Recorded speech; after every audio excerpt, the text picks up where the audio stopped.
pour les autres pays, moi je crains. Dans notre sous-région, il y a actuellement au minimum 3 pays qui sont dirigés par des autorités de la transition. Et tout le monde sait actuellement qu'aucun pays dans le monde ne peut rester éternellement dans un régime de transition. Il faut obligatoirement passer par des élections et des élections transparentes aussi, comme les Sénégalais l'ont fait. Donc moi je pense que le Mali, le Niger, le Burkina, nous devons prendre exemple de ce modèle sénégalais en faisant vraiment des élections transparentes pour un retour à l'ordre constitutionnel normal. C'est quand même une bonne initiative.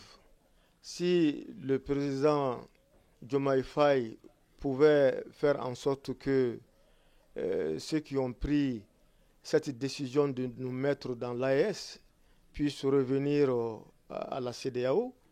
La CEDEAO, c'est vraiment un bon cadre pour le développement de l'Afrique de l'Ouest.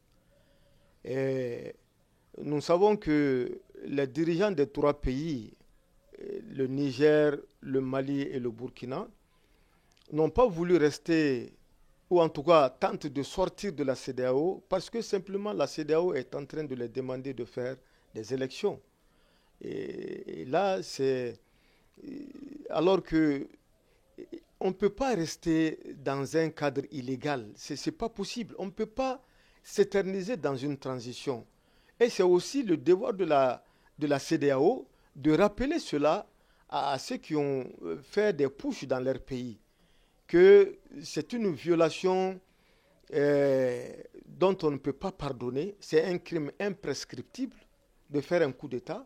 Maintenant, si une organisation comme la CEDEAO vous aide à sortir de cela, moi je pense que ce n'est pas du tout mauvais en soi. Diomaye Faye a pris une bonne initiative. Si l'initiative vraiment est partagée par les États dits de l'AES, tant mieux. En tout cas, moi je sais que le peuple malien, pour une grande partie, ne se reconnaissent pas dans l'AES. Parce que ce n'est pas du tout notre option. Ça nous a été imposé. Nos pays sont plutôt résilients parce que généralement, vous savez, l'instabilité politique a toujours un impact sur l'économie parce que les acteurs économiques sont dans la planification à court, moyen et long terme. Et généralement, la lisibilité et la prévisibilité des politiques publiques dont fait partie la politique économique font que les acteurs économiques intègrent les facteurs de risque, c'est-à-dire pour savoir est-ce que le cadre réglementaire va changer, est-ce que l'instabilité institutionnelle va impacter les activités économiques.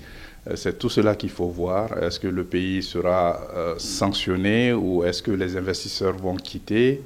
Donc tout cela, ce sont des facteurs, mais aussi il y a les facteurs exogènes, par exemple la hausse du prix du pétrole, etc., l'inflation qui peuvent impacter une économie et tout cela peut avoir un impact négatif sur l'économie. Et comme vous le savez, généralement on dit que l'argent n'aime pas le bruit, donc généralement plus il y a de stabilité, plus les investisseurs sont rassurés. Quand on parle des investisseurs, ce sont les investisseurs nationaux et internationaux. La production nationale, il faut que la part du secteur privé, qui est de plus en plus importante, soit valorisée. Et pour que cela soit valorisé, il faut que les coûts des facteurs de production diminuent.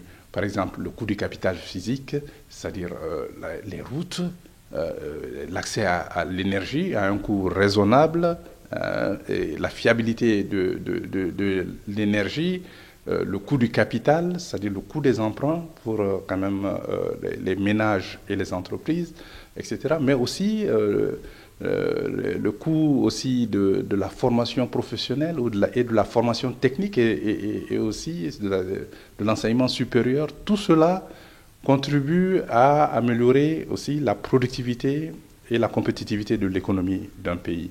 Donc ce sont tous ces facteurs-là qu'il faut favoriser et cela demande de la stabilité institutionnelle d'abord. Cela demande aussi de la certitude Au niveau des politiques, c'est-à-dire si chaque mois on change de ministre ou chaque mois on change de législation, de cadre réglementaire, tout cela favorise un peu l'incertitude.